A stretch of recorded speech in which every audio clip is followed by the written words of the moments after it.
Dios me les bendiga, hermanos. Muy buenos días. Espero que se encuentren excelente el día de hoy.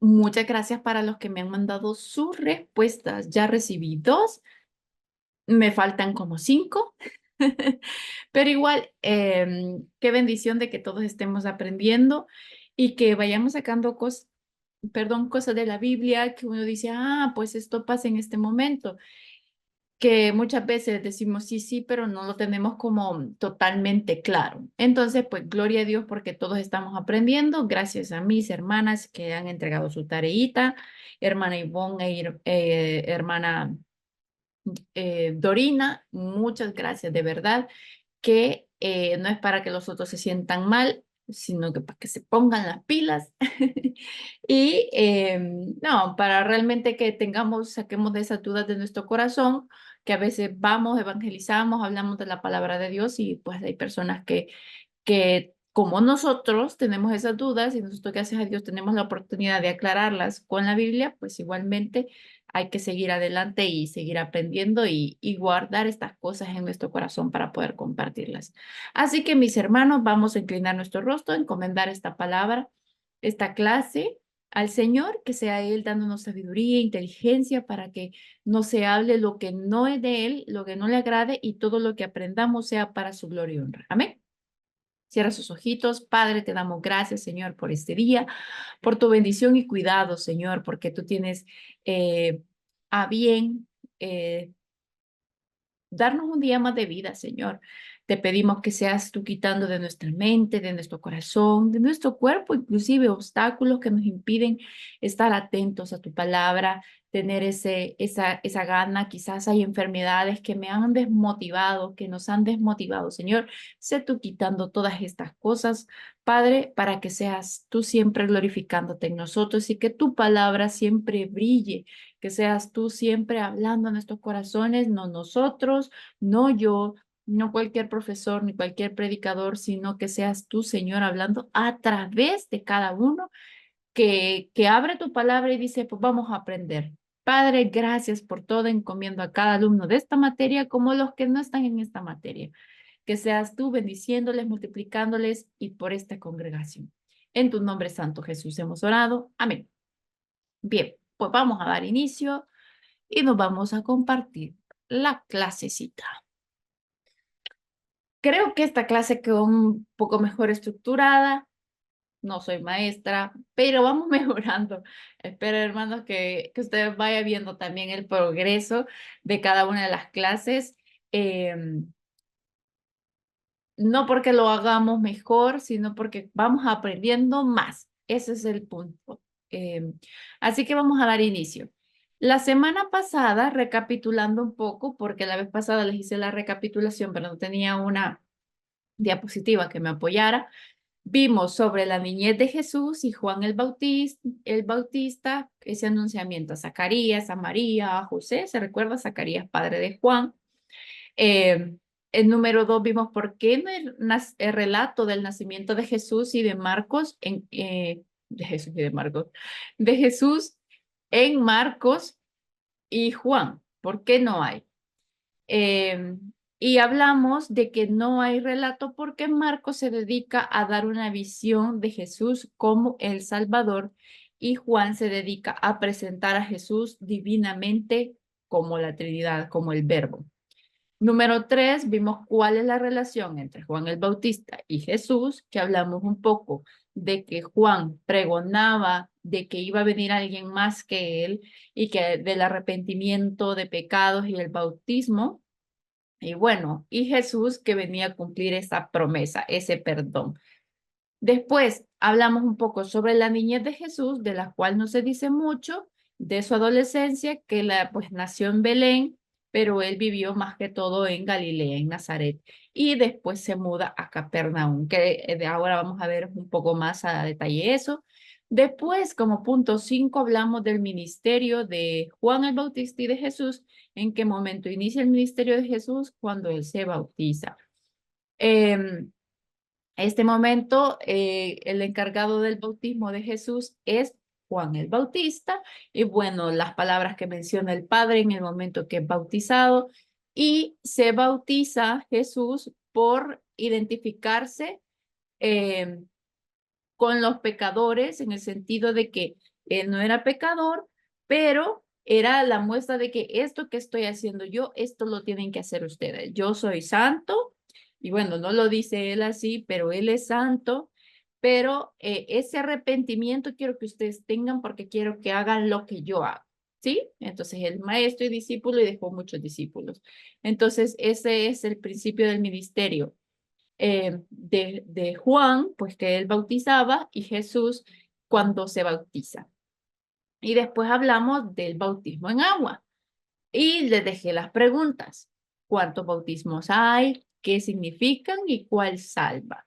Entonces, hablamos del bautismo en agua, del bautismo del Espíritu Santo y del bautismo en fuego. ¿Qué significan? Pues el del agua, el de arrepentimiento de pecados. Las respuestas todas estaban muy bien, gracias mis hermanas. Eh, el bautismo en el Espíritu Santo que pasa en el momento de que uno cree cuando se introduce en nosotros el Espíritu Santo porque hemos creído. Y el bautismo en fuego que es para condenación, que eso va a pasar hasta que Cristo venga. ¿Cuál salva? Ninguno salva. Lo que nos salva es el creer, ¿sí? Entonces, pues quedamos, el primero en agua es un testimonio de fe, el segundo pasa automáticamente cuando uno cree y el tercero va a pasar cuando Jesús venga solamente para los que son condenados. ¿Ve? Entonces, las preguntas correctas, muchas gracias a las dos señoritas que respondieron. Empezamos. El ministerio de Jesús en Galilea y sus enseñanzas. Oye, pues tu imagen, para que no se me aburra. Igual solo pasa aquí. Hablamos durante la juventud de Jesús. Voy a quitar esto que siempre me hace estorbo. Cuando inicia su ministerio, él se muda a otro pueblo, que es lo que hablamos.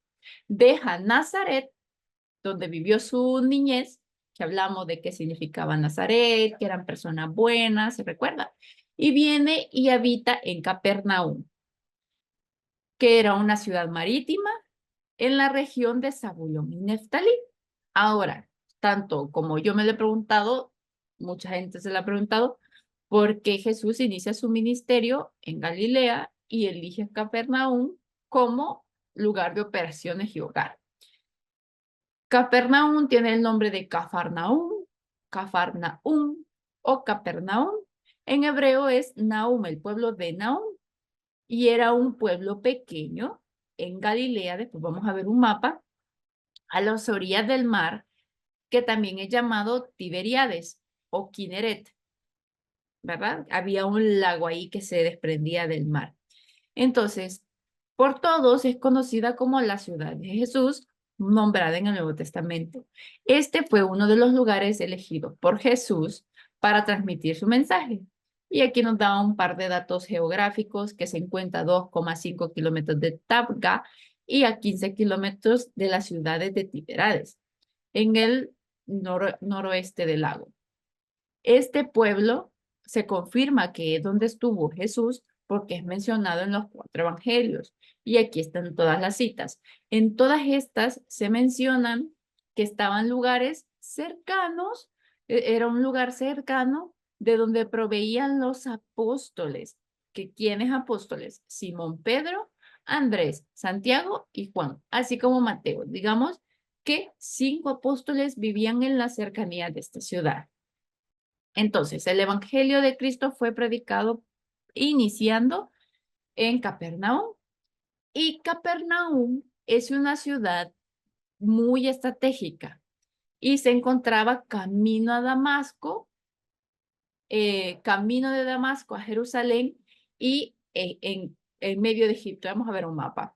Entonces, el punto de esta ciudad era de que era una ciudad con mucho tránsito. Al haber mucho comercio, quiere decir que hay mucha gente, pero también quiere decir que había mucho tipo de gente.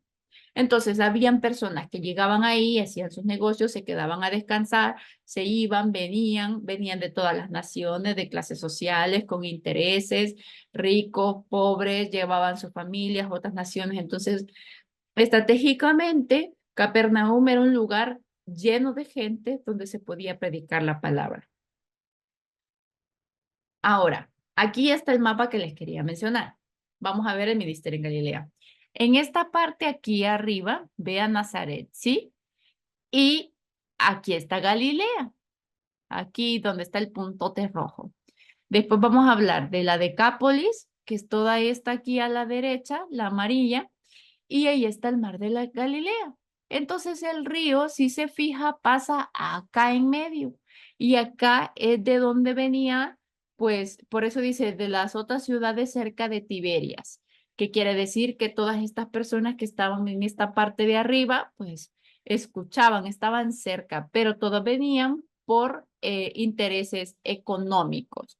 Entonces, pero vamos a ver más sobre por qué esta ciudad es tan importante.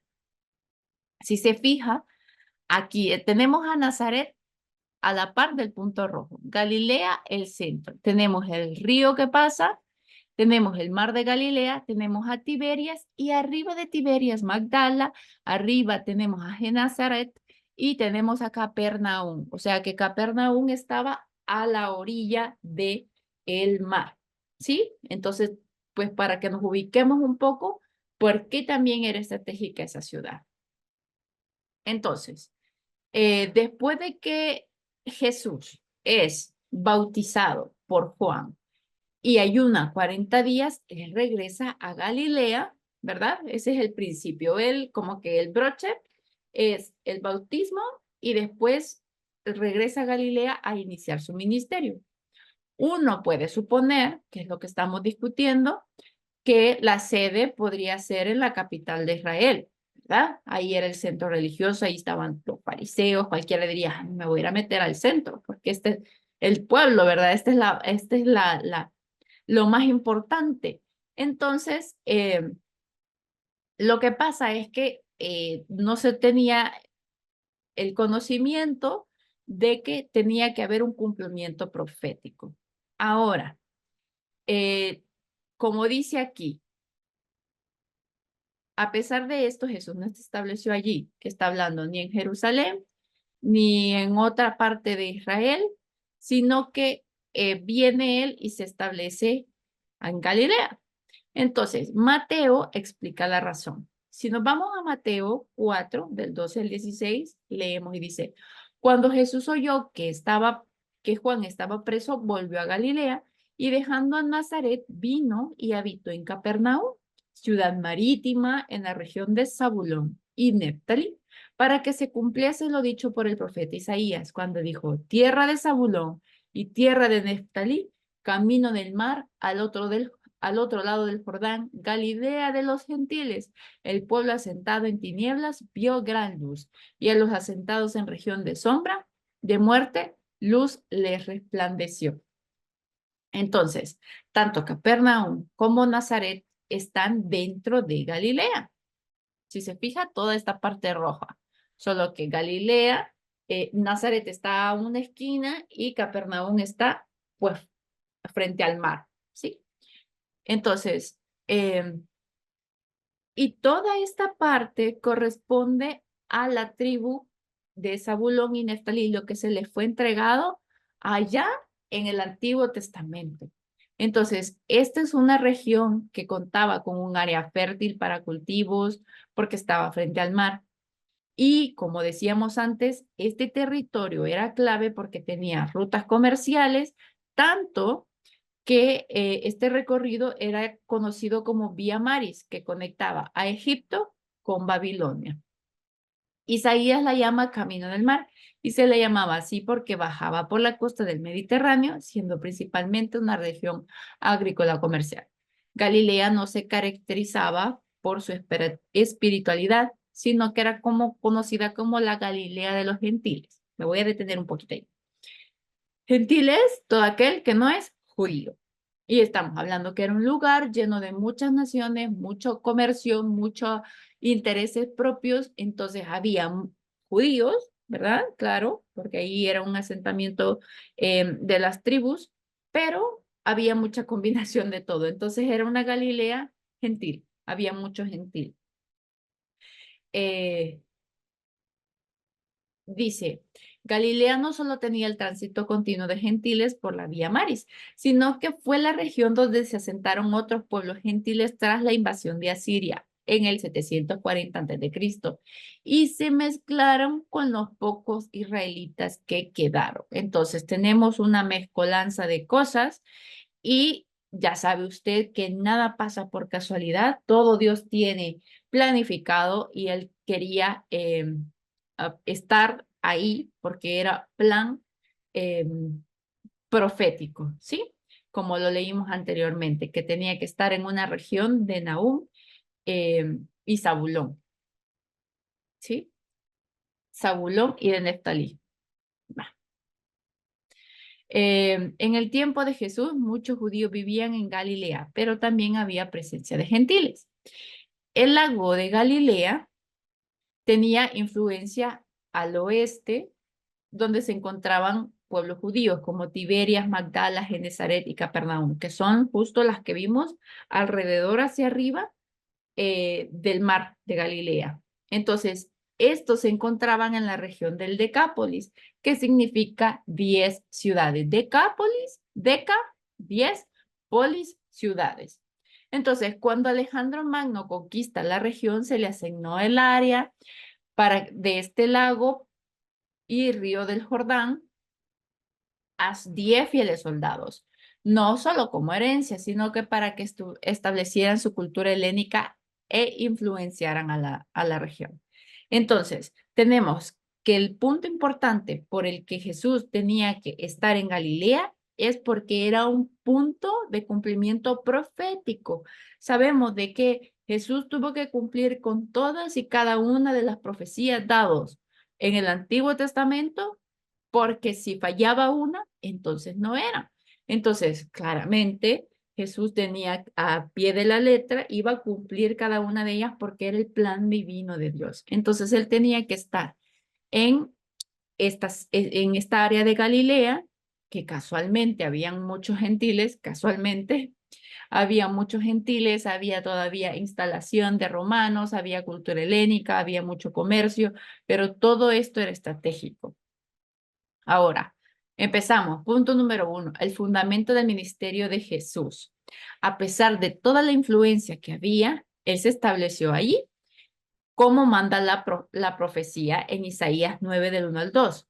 Mas no habrá siempre oscuridad para la que está ahora en angustia, tal como la aflicción que se le vino en el tiempo que livianamente tocaron la primera vez la tierra de Zabulón y la tierra de Neftalí, pues al fin llenará de gloria el camino del mar, de aquel lado del Jordán, en Galilea de los gentiles. El pueblo que andaba en tinieblas vio gran luz. Los que moraban en tierra de sombra de muerte, luz resplandeció sobre ellos. ¿Por qué? Esa luz es Jesús. El terreno, Zabulón y Neftalí. Esos eran los terrenos que tenía que habitar. Y dice que te iba a estar llena de gentiles. Entonces, es su cumplimiento y el fundamento del ministerio de Jesús tenía que ser ahí. Ahora, como les decía, esto también tiene un mensaje profético de que él vivía ahí, tanto el cumplimiento como esto que viene. ¿Qué quiere decir? Las tribus perdidas, es decir, las 10 tribus israelitas del norte que se desvincularon de los reyes del linaje de David, reino del sur o reino de Judá. Por eso Jesús dijo en Mateo 15:24, no soy enviado sino a las ovejas perdidas de la casa de Israel. Entonces, vemos el cumplimiento de dos profecías. Uno, de las tribus que se alejaron, ¿verdad? Es la zona, y también de la Galilea llena de gentiles del territorio de Zabulón y Neftalí, ¿sí? Entonces, por eso él tenía que llegar ahí, porque él es la luz de la que hablaban los profetas. Ahora, él se mueve, vamos al siguiente punto, de Nazaret a Cafarnaúm, que es la misma Capernaum. De la misma manera que Juan se apartó al desierto, Jesús se asenta, o sea, se mueve, se muda a Capernaum La gente quería oírlo, llegaban a buscarlo de todas partes, porque claro, en un lugar tan lleno de gente, donde era un pueblo pequeño, pero las voces, ¿verdad? Usted sabe que donde es más pequeño hay mucho más comentario grande, ¿no? Entonces querían escucharlo, querían conocerlo. Y en Mateo 4:25 nos dice que la gente lo seguía, la gente de la Decápolis, de Judea abajo y del otro lado del Jordán. O sea, vemos toda esta zona de la Decápolis, ¿verdad? Toda esta zona aquí arriba, toda esta zona aquí abajo, que querían escuchar de la palabra de Dios. Vemos cómo Jesús no hace nada, Dios mismo no hace nada por casualidad. Entonces, digo de casualidad, el nombre Capernaum viene del hebreo Kefar Naum, que significa aldea de consuelo o reposo. Allí mucha gente pues encontró el consuelo y reposo en Jesús. Ve cómo todas las cosas están vinculadas. Creo que también debemos de quitarnos de la cabeza con respecto a Dios, que nada pasa por casualidad, que Dios tiene un plan tan exacto con todas las cosas, que ahí es donde debe descansar nuestro corazón, ahí es donde debe encontrar justamente el consuelo y el reposo. Ahora, también hay otra razón importante por la cual Jesús se va de Nazaret, y esto lo encontramos en Lucas. Dice, cuando Jesús regresó a la región de Galilea, fue a Nazaret, donde vivían sus padres terrenales, José y María. Allí comenzó a enseñar. Y en Lucas 4, del 13 al 15, dice, cuando el diablo hubo acabado toda tentación, se alejó de él, esperando un tiempo oportuno. Jesús regresó a Galilea en el poder del Espíritu, y las nuevas acerca de él se divulgaron por toda aquella comarca, y enseñaba a sus sinagogas, siendo alabado por todos. Entonces, aquí empieza el crecimiento del fundamento del ministerio de Jesús. No solo encontramos de que era un punto estratégico, sino que él empieza a enseñar en sus propias sinagogas. En los 4 evangelios, dan testimonio de cómo fue la sede del origen del ministerio, como nosotros en cositas pequeñas empezamos. Claro, el ministerio de Jesús no se va a comparar al de nadie, mi hermano, al de nadie, porque el de él fue magnífico. Pero todo empieza por cosas pequeñitas, todo empieza por lugares pequeños, y después Dios va sembrando la semilla en corazones diferentes. Y así fue creciendo el ministerio de Jesús. Encontramos estos relatos de que él empezó de esta forma en Mateo, en Marcos, en Lucas, en Juan. Ahora, se muda a Capernaum. La importancia que viene de Capernaum, como lo dijimos, aparte de la comercial, también era la agricultura.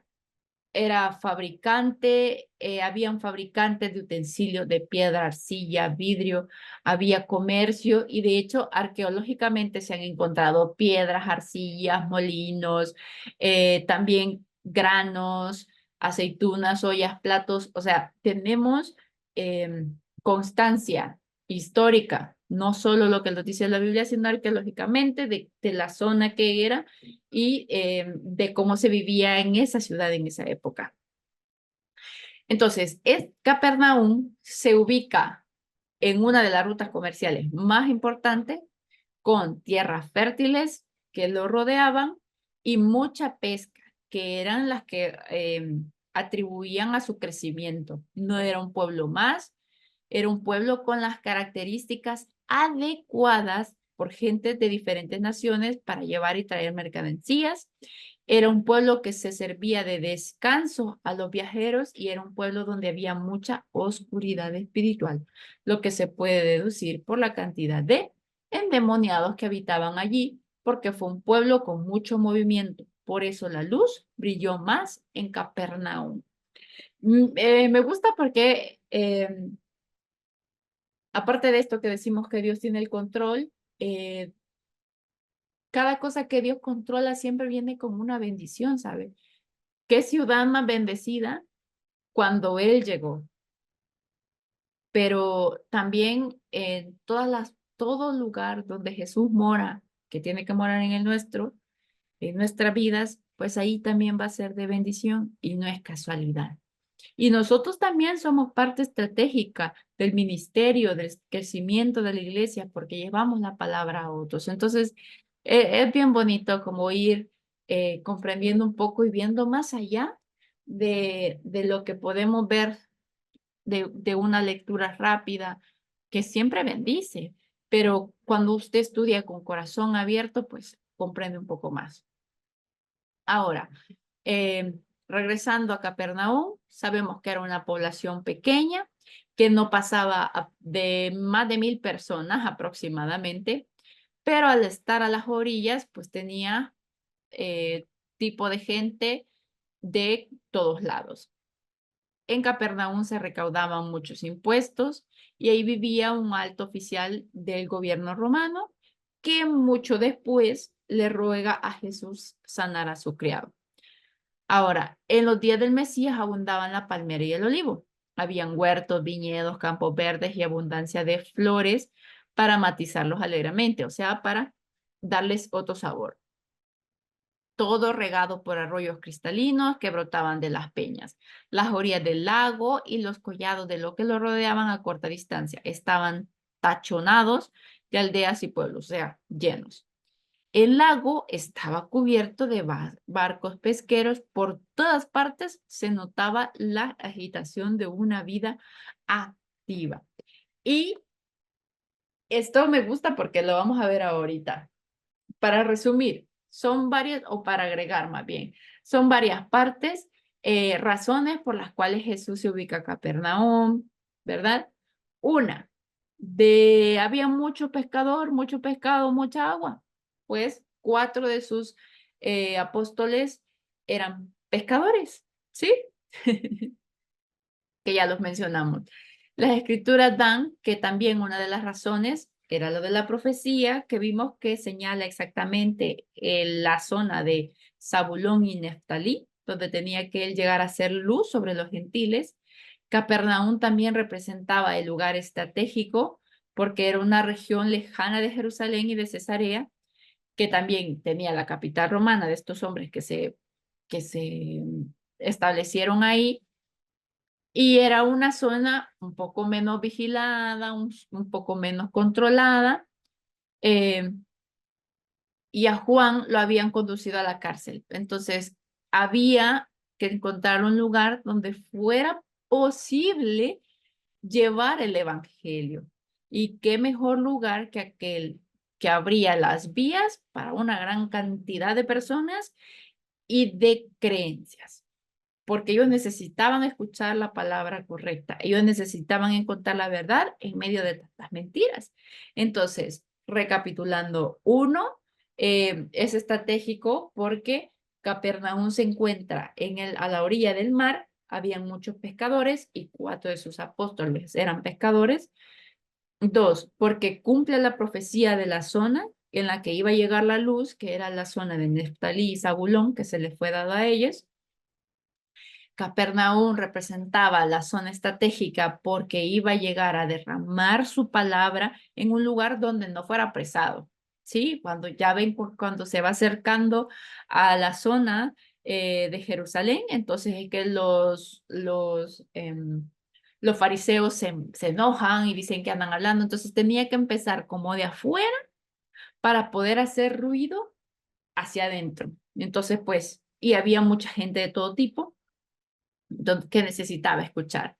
Y por número 4, encontramos que otra razón por la que era idóneo es porque, como les decía al principio, en Capernaum llama a Simón Pedro, a Andrés, a Santiago, a Juan, Jacobo. Simón, Andrés, Jacobo y Juan lo dejaron todo, inclusive las barcas. Llegaron a ser discípulos de Jesús, siguieron a Jesús y lo ayudaron a predicar el evangelio a todo el mundo. Entonces, vemos que la 1 y la 3, la 4, son similares con respecto al llamamiento de los discípulos. eran las razones importantes. Ahora vamos a ver, él ya inicia su ministerio. Vamos a hablar sobre el Sermón del Monte y las parábolas. ¿Qué es el Sermón del Monte? Si usted ya vio esta escena, muy buena serie. El Sermón del Monte es un sermón que Jesús da de los capítulos 5 al 7 de Mateo. Dice en el 5:1, es la razón por la que se conoce como el Sermón del Monte. Viendo la multitud, subió al monte y sentándose, vinieron a él los discípulos y abriendo su boca les enseñaba. Entonces, el Sermón del Monte es el más famoso sermón que Jesús haya dado, quizás el más famoso sermón dado por cualquier persona. Entonces se llama el Sermón del Monte porque subió a un monte a dar su sermón. Y este es muy importante porque cubre muchos temas. Si se tuviera que resumir el Sermón del Monte en una sola frase, sería algo como esto: cómo vivir una vida consagrada y agradable a Dios, libre de hipocresía, llena de amor y gracia, llena de sabiduría y discernimiento. Entonces, ¿por qué se llama el Sermón del Monte? Porque fue dado en el monte y habla muchos temas, pero se puede resumir en vivir una vida consagrada, cómo vivir una vida consagrada, agradable a Dios, libre de hipocresías, llena de amor y gracia y llena de sabiduría y discernimiento. Entonces, este es un poco el esquema de, del Sermón del Monte: las bienaventuranzas, sal y luz, Jesús cumplió la ley, ira y asesinato, lujuria y adulterio, divorcio y segundo matrimonio, juramentos, ojo por ojo, ama a tus enemigos, da a los necesitados, cómo orar, cómo ayunar, tesoros en el cielo, no te preocupes, no juzgues hipócritamente, pedir, buscar, llamar, la puerta estrecha, falsos profetas y el constructor sabio. Ahora, Mateo 7, del 28 al 29, es la conclusión de todo este sermón, que mire cuántos temas son. Son 2, 4, 6, 8, 9, 18, 19 temas. Y en esta parte, en Mateo 7, del 28 al 29, concluye con: y terminó Jesús estas palabras. La gente se admiraba de su doctrina porque les enseñaba como quien tiene autoridad y no como los escribas. Entonces, que todos sigamos asombrados de su enseñanza y que sigamos sus principios que enseñó en el Sermón del Monte. La verdad es que tuvo que haber sido un privilegio. Seguramente seguramente hubo alguien que se haya dormido, porque siempre hay, pero es la base de la que nosotros ahora predicamos y principalmente tenemos que vivir, ¿verdad? Entonces, eso, un poco más sobre las parábolas del Señor. Este es todo un cuadrito para que tengan cuáles son las parábolas. Uy, me pasé. Que aparecen en los evangelios, y tenemos pues todas estas parábolas que se aparecen, unas en Mateo, otras que aparecen solo en Marcos, otras que aparecen en Lucas, otras que aparecen en Mateo y Lucas, y que aparecen otras en Mateo, Marcos y Lucas, y parábolas que solamente aparecen en el Evangelio de Juan. ¿Para qué me sirve este cuadrito? Pues miren, si usted ya está llevando la palabra, tranquilamente, mi hermano, mi hermana, usted dice, no sé de qué hablar, agarra una palabra, aquí, una parábola, aquí está, tiene su propia explicación. Si usted puede compararlas entre evangelios, si aparecen en los mismos evangelios, aquí le está diciendo en qué lugares aparecen en ambas. Si aparecen tanto, aquí está Mateo, Marcos, Lucas, las que son individuales, y aquí están Mateo, Lucas, Mateo, Marcos y Lucas, y el Evangelio de Juan. Entonces, apóyese en la palabra de Dios porque ahí es donde vivimos cada día. Entonces, no los voy a leer cada una, usted tiene el cuadrito, puede revisarlas, verlas, y aquí están todas. Ahora vamos a hablar ya de los milagros. No vamos a cubrir todo a detalle, pero sí vamos a ver por lo menos un par de cosas. Primero vamos a ver la alimentación de los 5,000. Aquí. esto, que siempre me estorbo. Jesús probablemente entre la Pascua del año 29 y la fiesta de los tabernáculos hace 4 retiros o momentos para formar a los apóstoles, con el fin de alejarse de Herodes por la muerte de Juan el Bautista, los fanáticos, y quizá, este es un comentario del material, descansar un poco lejos de la cálida área del mar de Galilea, dado que le queda más o menos un año de vida en la tierra. El dar a comer a 5,000 es el primero de los acontecimientos tratados por los 4 evangelios, el único milagro mencionado por los 4, salvo la resurrección. O sea, el milagro de los 5,000 alimentados aparece en los 4 evangelios. Y también la resurrección. Primer momento de la afirmación en Bethsaida, al otro lado del mar de Galilea, al finalizar su primer año de trabajo ministerial. ¿Dónde encontramos estos textos? En Mateo 14, Marcos 6, Lucas 9 y Juan 6. Entonces vamos a ir viendo un poco estos momentos donde él se aparta. En el desierto de Jesús, en el 13 de Mateo, oyendo Jesús se apartó de allí a una barca a un lugar desierto y apartado. Cuando la gente lo oyó, le siguió a pie de las ciudades. La compasión de Jesús, y saliendo Jesús vio la gran multitud y tuvo compasión de ellos y sanó a los que de ellos estaban enfermos. En el 20, y comieron todos y se saciaron y recogieron lo que sobró de los pedazos, 12 cestas llenas. En el 23, despedida la multitud, subió al monte a orar aparte y cuando llegó la noche estaba allí solo. Jesús enseña la fe. En el 31, al momento Jesús extendió la mano, se asió de él y le dijo, hombre de poca fe, ¿por qué dudaste? En el 33, Jesús, Hijo de Dios. Entonces los que estaban en la barca vinieron y le adoraron diciendo, verdaderamente eres Hijo de Dios. 31, el desierto de Jesús. Venid vosotros aparte a un lugar desierto y descansad un poco, porque eran muchos los que iban y venían, de manera que ni aún tenían tiempo para comer. La compasión de Jesús en el 34. Y salió Jesús y vio una gran multitud y tuvo compasión de ellos, porque eran como ovejas que no tenían pastor, y comenzó a enseñarles muchas cosas. Jesús alimenta a los 5,000 en el 41. Entonces tomó los 5 panes y 2 peces y levantando los ojos al cielo, bendijo y partió los panes y dio a los discípulos para que los pusiesen delante y repartió los 2 peces entre todos.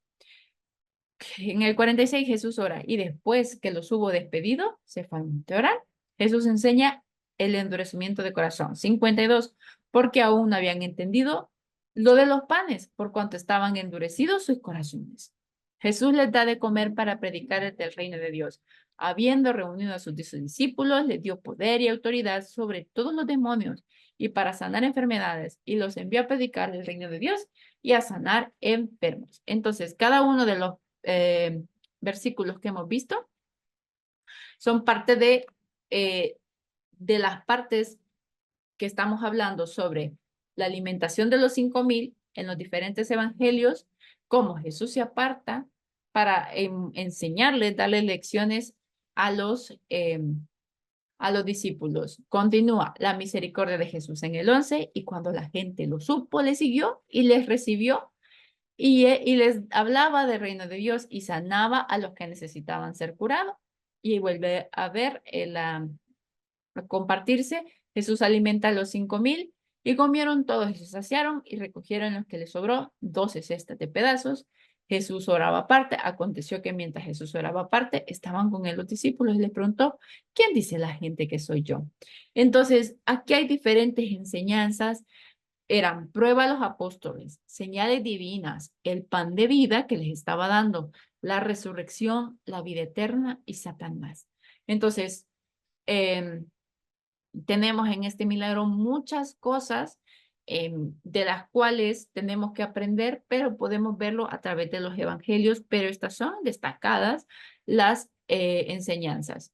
Ahora, en los evangelios sinópticos, ¿verdad? Son muy parecidos. ¿Qué quiere decir? Que son aquellos 3 que vemos en comparación, ¿verdad? Uno puesto a la par del otro. Pero el mensaje de Juan amplía un poco más sobre las enseñanzas de Jesús. Entonces, para la época, todo este relato pudo haber sido muy novedoso acerca de la persona de Jesús. La multiplicación de los peces y los panes, como fue todo un acontecimiento único. La divinidad de Jesús estaba una vez más claramente evidenciada que él era el Mesías. Entonces, vemos que en los sinópticos una clara comparación muy similar, pero Juan pues amplía a la enseñanza y la divinidad y la clara evidencia de que era el Mesías. Ahora, en la primera fase de la vida de Jesús, en sus primeros 30 años, nacimiento, niñez y adolescencia, sabemos muy poco, que fue lo que hablamos. En cambio, sobre el ministerio, la enseñanza del reino de Dios, sí sabemos que duró 3 años desde su bautismo hasta su muerte y resurrección. No hay respuesta exacta de por qué Jesús inicia su ministerio a los 30 años, pero sí sabemos que Dios iba a poner el momento más adecuado, claro, para enviar a su Hijo.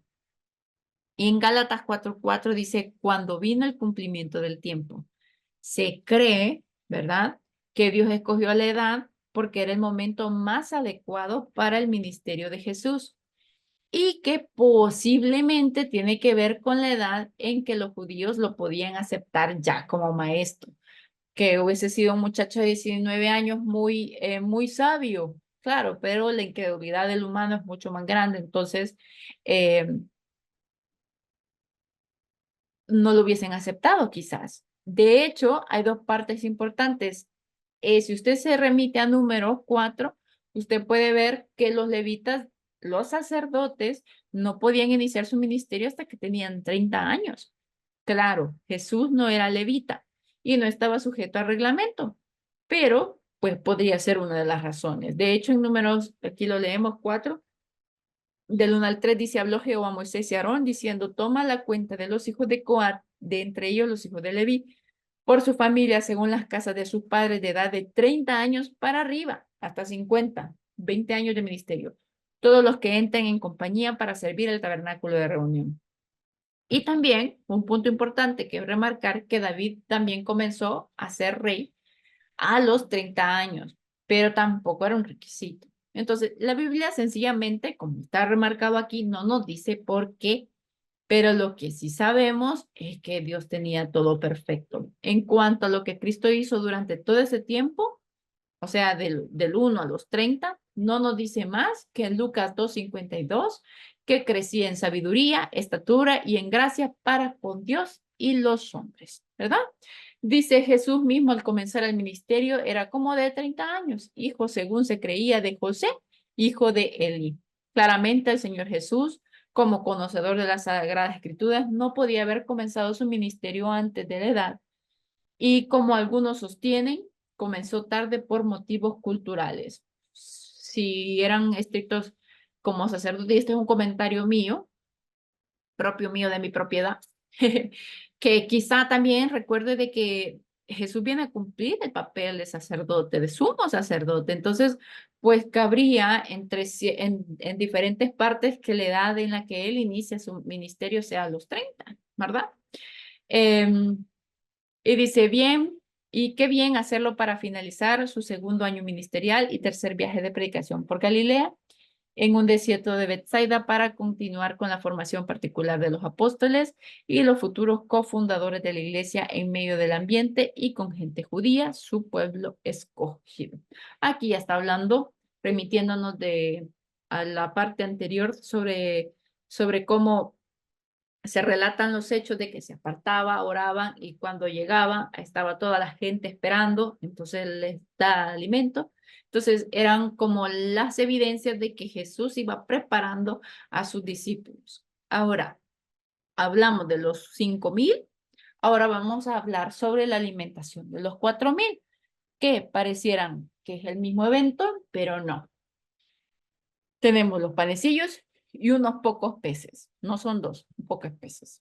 Dice, en la Decápolis, se recuerda todas las 10 ciudades, que aquí dice que son Damasco, Rofana, Canata, Escitópolis, Dion, Gerasa, Filadelfia, Pela, Hipos y Gadara. 10. Todas menos Exitópolis, al este del Jordán y en el terreno judío. Una gran muchedumbre de todas estas 10 ciudades sigue a Jesús en la vida pública. Y un endemoniado a quien Jesucristo cura se hizo entusiasta predicador de Jesús en la Decápolis, donde Jesús curó también a un sordomudo. Al final del pasaje anterior, el Señor sigue estando en territorio gentil. Marcos menciona algunas de las ciudades y regiones que visitó, lo que llevaría semanas o incluso meses, pero de todo lo que ocurrió en este periodo, el evangelista solo escoge la curación de un sordomudo. Marcos nos explica con cierto detalle la ruta. Dice, salió de la región de Tiro, pasó por Sidón a unos 45 kilómetros al norte, volvió luego hacia el sur y pasando a lo largo de la costa oriental del mar de la Galilea, llegó a la región de Decápolis. No nos dice exactamente por dónde fue, ¿verdad?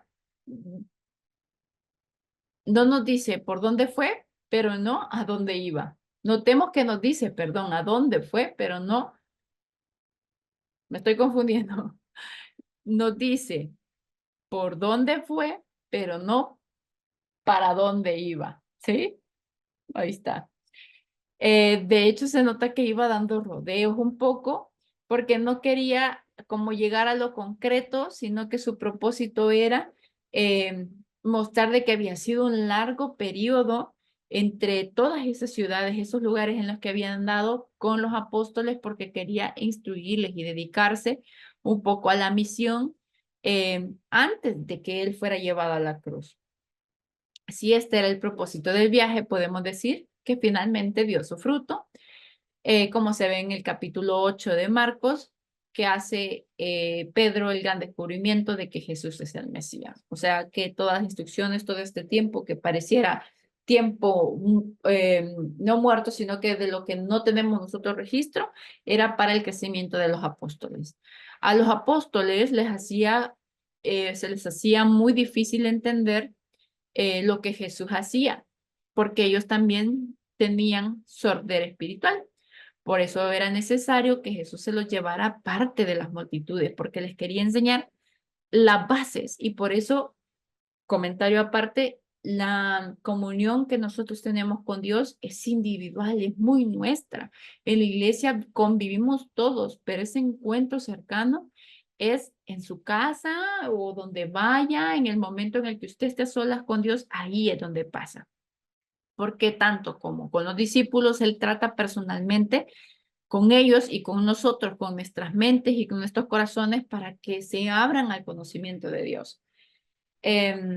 Dice, aparentemente para diversos autores este caso es similar a la alimentación de los 5,000, pero son diferentes. Ahora sí vamos a entrarnos a los 2 milagros, después de dejar esa parte clara. Antes del deseo de Jesús de alimentar a las multitudes de los discípulos, se preguntan, ¿de dónde tenemos nosotros tantos panes en el desierto para saciar a una multitud tan grande? Cuando Jesús les pregunta cuántos panes tienen, estos les responden 7 y unos pocos pececillos. Aquí encontramos la primera diferencia con el milagro de la alimentación de los 5,000. Y es que en el otro caso los discípulos encontraron a un niño que tenía 5 panes y 2 peces. Y dice en la Biblia, aquí está un muchacho que tiene 5 panes de cebada y 2 pececillos. ¿Más qué es esto para tanto? Ahora, en esta de los 4,000 hay 7 panes y unos pocos pececillos. No nos dice cuántos. Primera diferencia, 5 y 2, 5 panes y 2 peces. En los 5,000 y en los 4,000 son 7 panes y pocos pececillos. Como en el milagro anterior, vemos cómo nuestro Dios no se ve limitado por ninguna situación, ya que Él es el proveedor y puede hacer cualquier milagro de provisión. Y de hecho, uno de sus nombres en el Antiguo Testamento es Jehová Jireh. Y lo encontramos en Génesis, que dice, y llamó a Abraham el nombre de aquel lugar, Jehová proveerá. Génesis 22:14, que significa que el Señor, pues, está siempre dando y cuidando de nuestras necesidades. Por eso, Jesús exhorta a los discípulos a que no se preocupen por lo que iban a comer o vestir el día de mañana, sino que su confianza tiene que estar puesta en Dios, como alimentaba a los pájaros, que son menores que el hombre, así vestía la hierba con esplendidez, así y mucho más iba a ser con el hombre que es imagen para él. Y aquí leemos todo el versículo. Por tanto os digo, no os afanéis por vuestra vida, que habéis de comer, que habéis de beber, ni por nuestro cuerpo. ¿Qué más? ¿Qué habéis de vestir? ¿No es la vida más que el alimento y el cuerpo más que el vestido? Mirad las aves del cielo que no siembran ni ciegan, ni recogen en graneros, y vuestro Padre Celestial las alimenta. ¿No valéis vosotros mucho más que ellas? ¿Y quién de vosotros podrá, por mucho que se afane, añadir a su estatura un codo? Y por el vestido, ¿por qué os afanáis? Considerad los lirios del campo, como crecen, no trabajan ni hilan, pero os digo que ni aun Salomón con toda su gracia se visto así como uno de ellos. Y si la hierba del campo, que es hoy y mañana se echa en el horno, Dios la viste así, ¿no hará mucho más a vosotros, hombres de poca fe? No os afanéis, pues diciendo, ¿qué comeremos? ¿O qué beberemos? ¿O qué vestiremos? Porque los gentiles buscan todas estas cosas, pero vuestro Padre Celestial sabe que tenéis necesidad de todas estas cosas. Mas buscad primeramente el reino de Dios y su justicia, y todas estas cosas os serán añadidas. Así que no os afanéis por el día de mañana, porque el día de mañana traerá afán. Basta cada día su propio mal. ¡Qué lección! ¡Qué lección! Entonces, aquí vemos a Jesús que les pide nada más confiar en la providencia, confiar en buscar el reino de Dios y la justicia y que todo lo demás va a venir solo. Entonces, en el milagro de los 4,000 habían solo 7 panes y pocos pececillos, pero era más que necesario para la gran multitud. Pero les pide a la multitud recostarse en tierra y toma los 7 panes y los peces, da gracias, los parte, da a sus discípulos, los discípulos a la multitud, comen todos, se sacian y recogieron lo que sobró de los pedazos, 7 canastas llenas. Y eran los que habían comido 4,000 hombres, sin contar las mujeres y niños. En estos versículos encontramos las diferencias con respecto a la alimentación. De nuevo, uno, que ya lo habíamos visto, la diferencia de cantidades. Dos, manda a la multitud a recostarse. En el texto griego la palabra se traduce como tierra, que es ye, y hace referencia a un suelo árido donde no hay hierba, mientras que el milagro de la alimentación de los 5,000 les pide que se sienten en hierba. Entonces mandó a la gente a recostarse sobre la hierba, ya que la palabra griega de es hortos y hace referencia a la hierba que crece en verano. Entonces esto nos da y nos denota la diferencia de que son hechos de lugares diferentes y momentos completamente diferentes.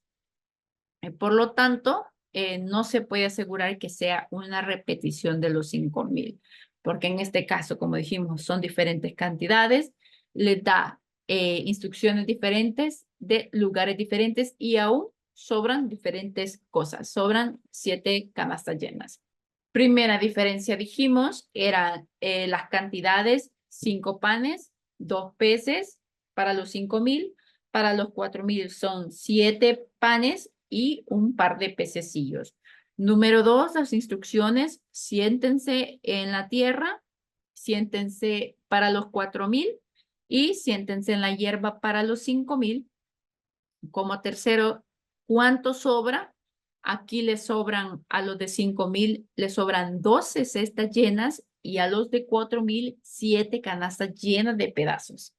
Y como cuarta diferencia se encuentra en el uso de las palabras en ambos milagros, ya que en uno se mencionan cestas, que se traduce en la palabra como cófinos, que era una pequeña canastilla que se utilizaban los judíos y que terminaba en una especie de boquilla que se iba en disminución con el fin de prevenir que su comida se cayera y fuera contaminada. Mientras que en el milagro de la alimentación de los 4,000 se habla de canastas.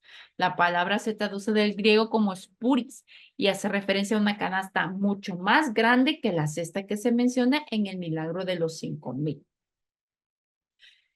Esta es la cuarta, ¿sí? que son diferentes tipos de cestas. Cesta de los 5,000 eran pequeñas, con boquilla cerrada, por decirlo así, no cerrada, más angosta, y en el de los 4,000 eran canastas mucho más grandes, ¿verdad? Y por último, como quinta diferencia, el texto nos dice que en los 4,000 fueron alimentados sin contar a las mujeres y niños. Ahora vemos las diferencias entre una y la otra y así tenemos claro que no son el mismo milagro, porque todos nos confundimos, ¿verdad? Ahora, la armonía de los evangelios, muchos de los hechos en las citas de Mateo, Marcos y Lucas. La Biblia describe al menos 39 milagros que Jesús realizó en su ministerio. Y varios otros milagros se describen y se asocian con él, como su nacimiento, la transfiguración, la resurrección y la ascensión. La mayoría de los eventos ocurrieron durante los aproximadamente 3 años del ministerio de Jesús, que son los que vamos a ver. Ahora, pregunta, mi hermano. Quiero que me diga cuáles son las diferencias entre la alimentación de los 5,000 y los 4,000 según los 4 evangelios. ¿Sí? ¿Y en qué parte bíblicamente se muestra que son milagros diferentes? Puede decir una cita, no tiene que decirlas todas, o puede resumir, dígame solamente una cita, por lo menos. De las diferencias, pues hay partes donde nos dice tanto esto, lo otro. Entonces, una cita que nos diga que nos muestre que son milagros diferentes, ¿sí? La cita de los 5,000 y la cita de los 4,000 la ponen en su comentario como hemos hecho con la tarea anterior. Así que, por último, les dejo este versículo, Isaías 40:31. Pero los que esperan en Jehová tendrán nuevas fuerzas, levantarán alas como águilas, correrán y no se cansarán, caminarán y no se fatigarán. Y yo sé que ya se lo puede de memoria, pero quiero que se fijen en la palabra fatigar. La fatiga no solo es física, a veces también es emocional. Entonces, podemos estar con el cuerpo listo, pero el corazón no está preparado. Entonces, tanto como la providencia del Señor se muestra en la alimentación de los 4,000, de los 5,000, no era solamente el alimento físico, él hablaba de lo espiritual, pero para ser, para ser partícipe de ese milagro, de esa provisión de Dios, tenían que estar en su presencia. Él no alimentó gente que no estuviera ahí, él alimentó gente que llegó con hambre de su palabra. Entonces, pues eso, mis hermanos, quería dejarles. Les voy a subir el material y vamos a orar para darle gracias al Señor por esta clase. Déjeme sus respuestas en un comentario o me lo pueden mandar en un mensaje, como hizo hermana Dorina. Pero muchísimas gracias a todos por su atención. Que Dios me les bendiga y no se fatigue su corazón. Esté en la presencia, estemos todos en la presencia del Señor, que ahí es donde encontramos la fuerza. Vamos a orar. Señor Padre, muchísimas gracias por tu bendición y cuidado, por que nos nutres con tu palabra, porque hoy hemos aprendido algo más, Señor, a cómo defender tu palabra cuando nos vengan a preguntar, decir, no, pero es esto, no, pero es esto, ¿por qué? ¿Por qué? Eres maravilloso, Padre, te damos la gloria y honra porque tu palabra no termina en el sentido de que siempre enseña, siempre tiene algo, tienes algo para nosotros.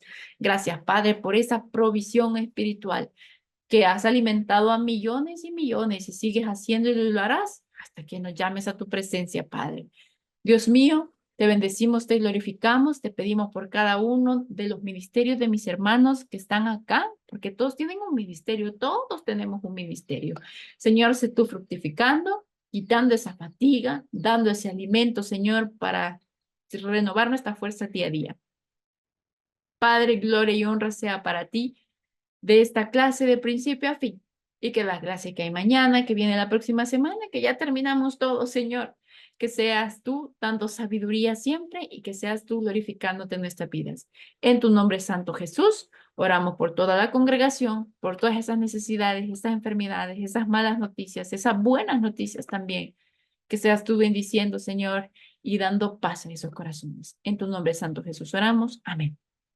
Bueno, mis hermanos, mis hermanas, gracias por su atención. Nos vemos la próxima semana en la quinta clase. Y nada, eso, nos vemos la próxima semana.